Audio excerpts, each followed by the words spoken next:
has any developments warrant. Well, the president's visit, comes amid a history of Cold War antagonism between the U.S. and the hardline Marxist communist country, including the Castro regime, as we have been reporting this afternoon, providing refuge and protection to an estimated 70 American fugitives who fled our country. They include convicted terrorists, cop killers, hijackers, and others. Notably, convicted terrorist bomber Willie Morales. He was considered the chief bomb maker and one of the leaders of the Puerto Rican terrorist group, the FALN. It was the FALN that claimed responsibility for the deadly bombing of New York City's historic Francis Tavern in downtown Manhattan back in 1975. Dozens of innocent lunchgoers were injured. 4 people were killed, including 33-year-old Frank Connor. Frank was a young banker. His son at the time was only 9 years old on that horrible day. His son joins us now, Joe Connor. He has dedicated his life to bringing Willie Morales and the other wanted fugitives hiding out in Cuba to justice. Joe, I thank you for joining us on this day. Our sympathies, of course, as always, at the loss of your father so many decades ago.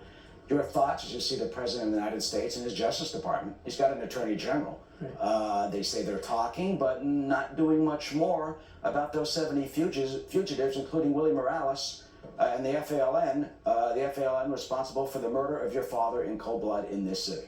Yeah, Eric, as I watched the President come down the stairs onto Cuban soil, I'm hoping that he can be a statesman like Reagan and stand before, as he stood before the Berlin Wall, and say, tear down this wall. I hope Mr. Obama, after the protocols are through, is able to stand there and demand of the Cubans that we want justice. We want justice for Frank Connor's life, bringing William Morales back to the U.S. to serve the 99 years to which he was sentenced, for Joe and Chesimard, who murdered a cop in New Jersey, and for the other fugitives. This is the time to do it. There is no other time.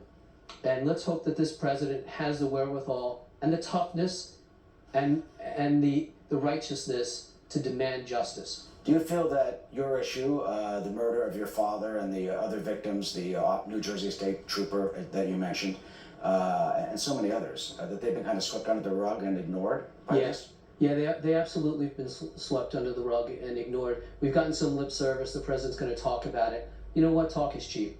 And now is the time for action. He's going to have an audience in Cuba. He's already opening up with Cuba. And unless you set conditions in any negotiation, it fails to be a negotiation. It's a capitulation.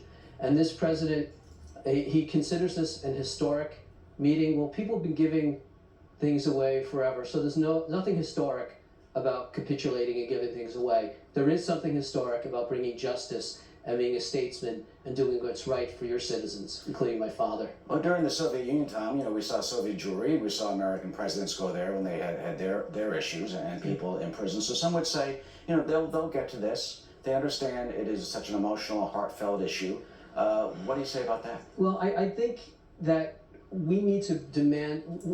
Back in the Soviet Union, there was almost an inequality between us and the Soviet Union as far as superpower status goes. Cuba is not in that league. Cuba is a dying country economically. And for us to open the borders and allow $10 billion a year to be poured into Cuba through tourism, which is the estimate, and getting nothing in return is horrendous. So there is not, the comparison to the Soviet Union is not valid. And we have to get something for what we're giving. And Frank, finally, what would you like to see the president say? I'd like to see the president stand before the Cuban people and say we want to bring justice to this island, to stop cracking down on the dissidents, and to allow the terrorists who've been arrested, convicted in Cuba, and escaped to Cuba to be returned. That's justice, and all we've ever asked for in my family is justice for my father. And if our president can't deliver that, well, I don't think he's doing his job.